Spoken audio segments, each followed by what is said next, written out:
also feels like I've been going through a lot of profound sort of changes in my life on an emotional level, and becoming more at ease with who I am and at peace with what that means. And yeah, it's within a certain relaxed place that it's most easily where it's most easy to observe. So until it's like until you have a certain realization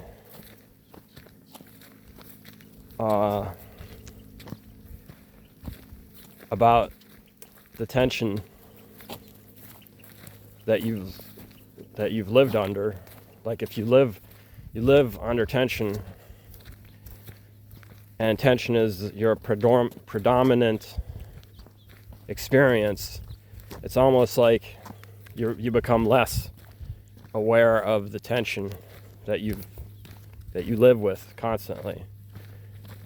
And then if a situation arises where you become less tense, you become more relaxed and less at war with your tension, then the tension, you begin to become more aware of what the nature of the tension is that you've been experiencing.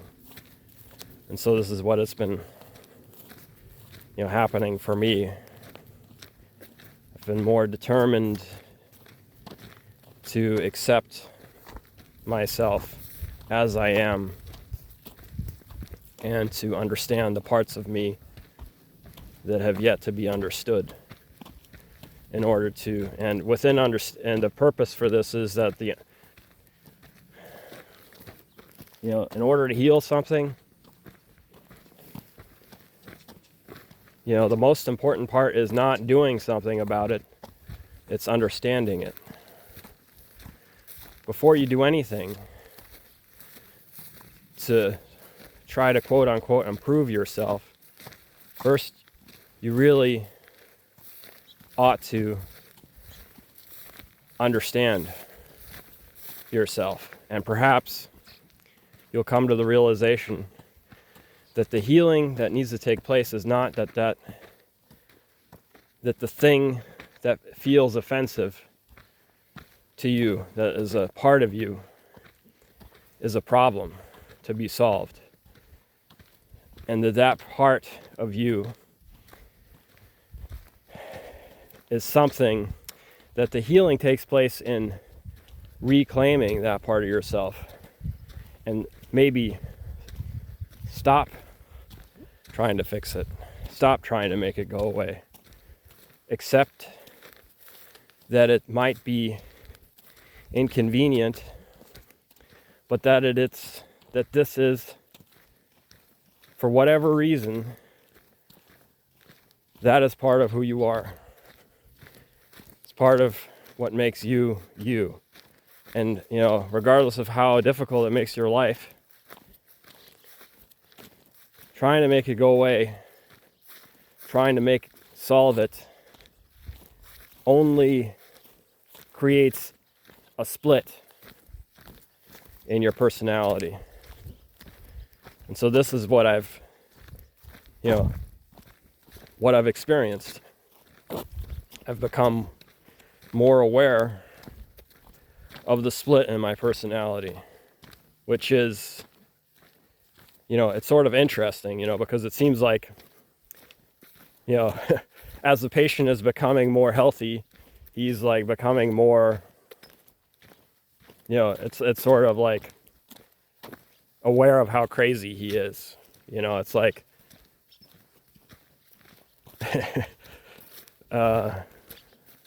it's like, you become more aware of your own crazy, and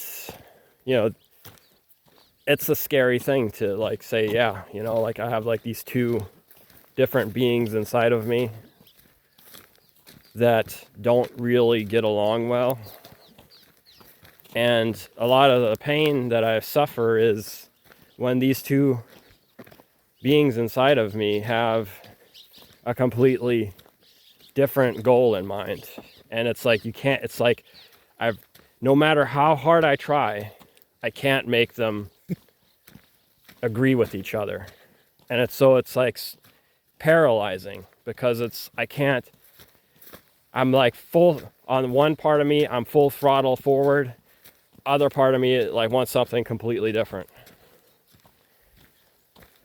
And both are equally valid, and that's the infuriating part. Because they're both, you know, they both have their point. But I can't follow either one because I know that in some part, in some way, neither one is truly who I am. Because there's like a third person. There's like a third being here. And that's the being that is the observer of these two things. And it's like trying to decide. And it's like the judge, you know. It's like both of these things, they're going on. They're raging, pulling at each other. Sometimes they're swapping places.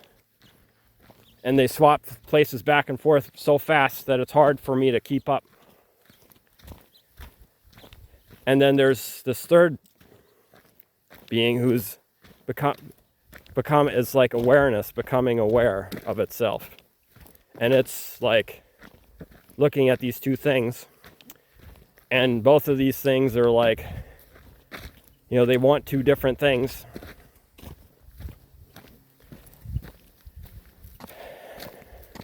And, you know, the third part of me is sort of like, you know, the witnesser of this is more, that's more where the peace is found, because that's where the realization comes that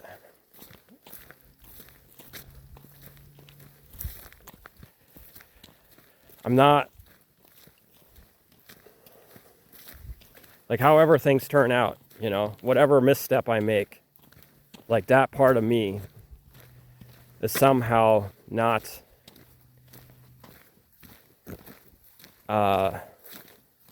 like that part is somehow okay. Like even if, you know, one of these two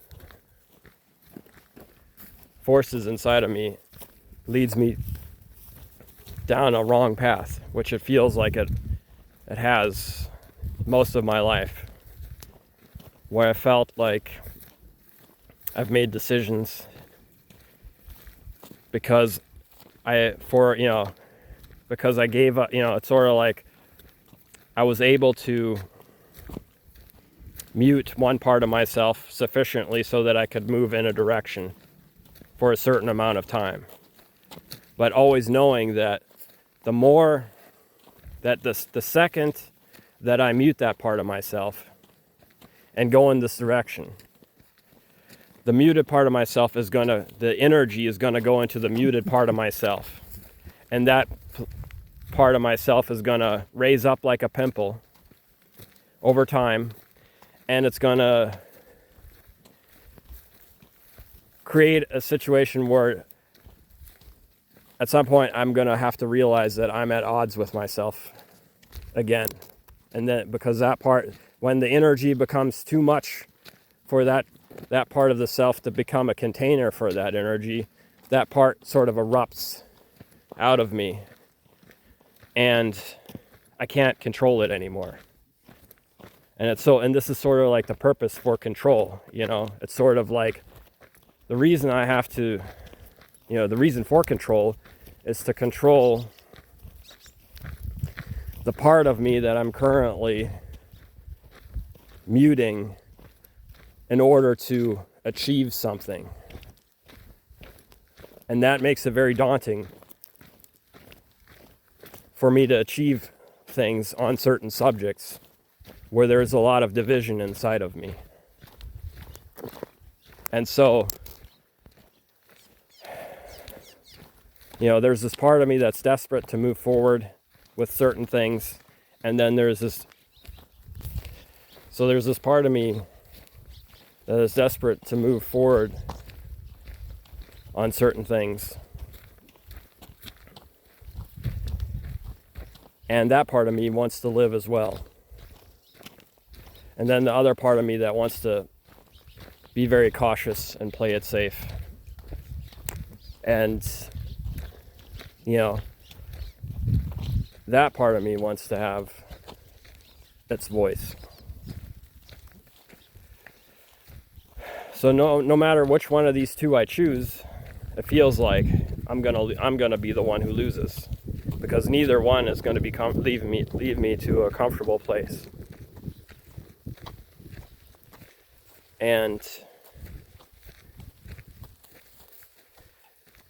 both of them sort of make me feel like I'm a liar, because both things inside of me they're absolutely convinced of what they want, and yet they want two different things. And it's really sort of hard to make peace with realizing that what I want along the lines of these two competing personalities inside of me is impossible to achieve. Because if they both equally want what they want, and they want different things, it's impossible to be happy. If the means by which I achieve what I desire with the one part of me, it is at the expense of the other part of me. And so, it's like the question is there some way that I can achieve something that both parts of myself can agree with?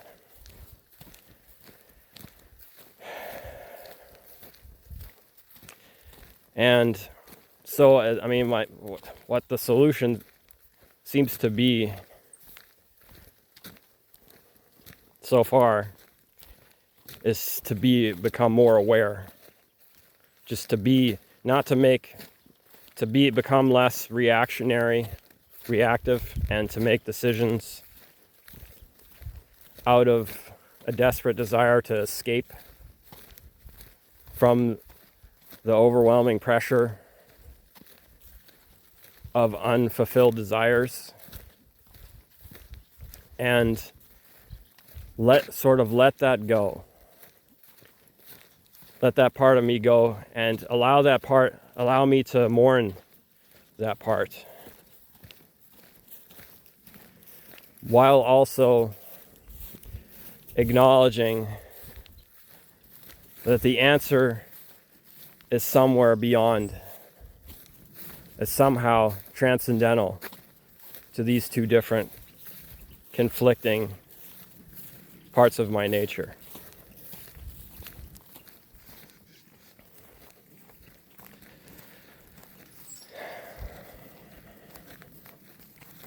And I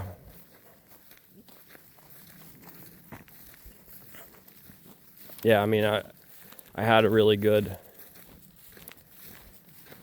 sort of experience last night.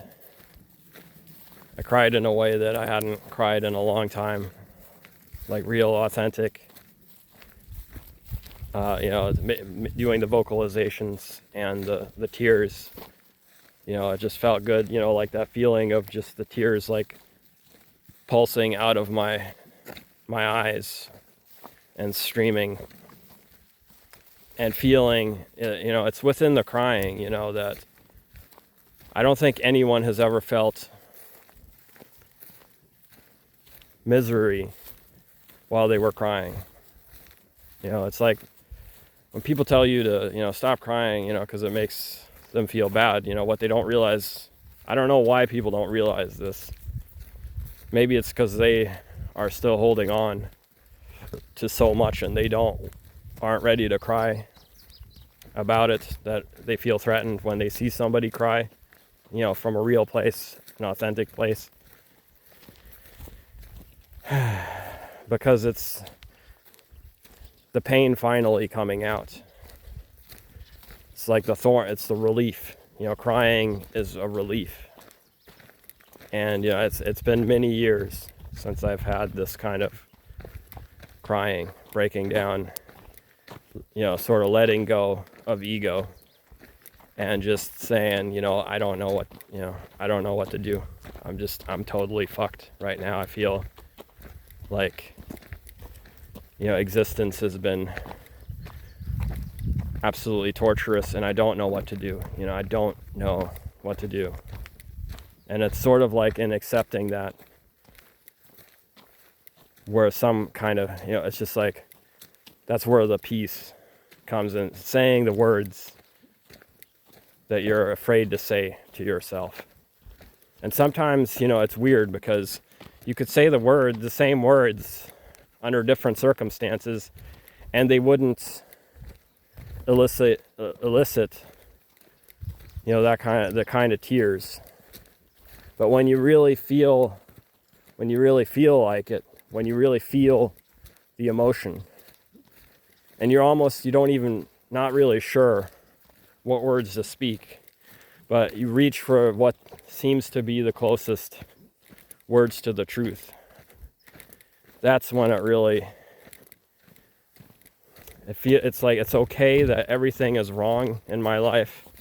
It's okay that I feel what I feel. It's okay that I feel embarrassed, ashamed, and incompetent. And like, I don't know where I'm going. I don't know what the future holds. And I don't know how to control what's going to happen. I feel completely tiny and sort of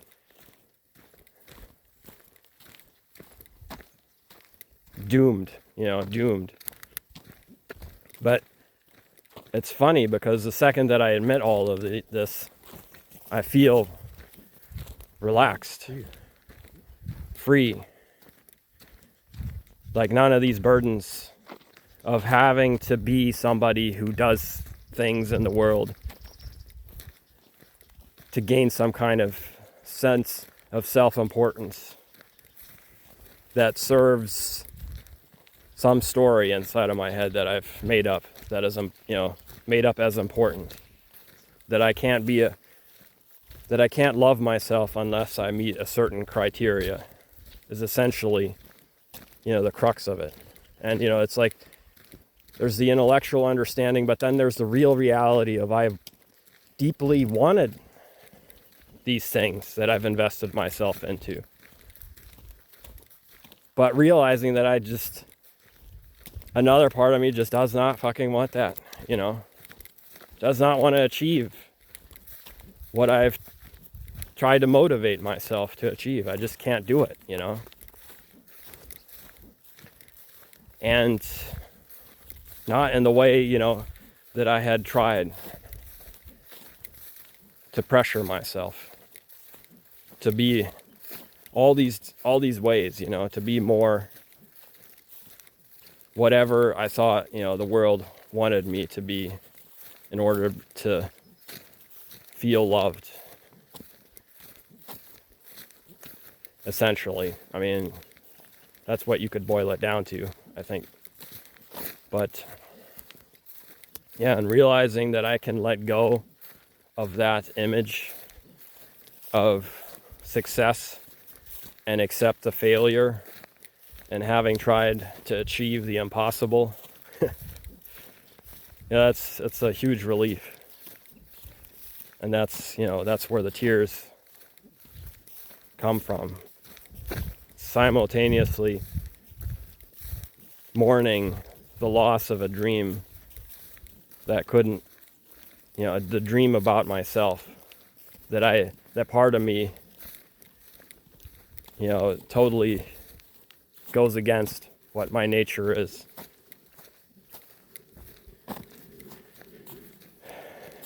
And, then the peace that comes with letting go of an expectation on myself that was too harsh, too much, too demanding, that required me to torture myself if I didn't achieve what it was that I told myself I had to do in order to be acceptable to myself. So anyhow, just wanted to share that and sort of log it in my sort of personal history, because I like having these moments, highlighted as something important, so that I can, remember what's important, and to celebrate every victory of understanding myself better and gaining greater peace and insight as I, move through the journey of this life. Anyhow, I'll leave it here. Have a good one.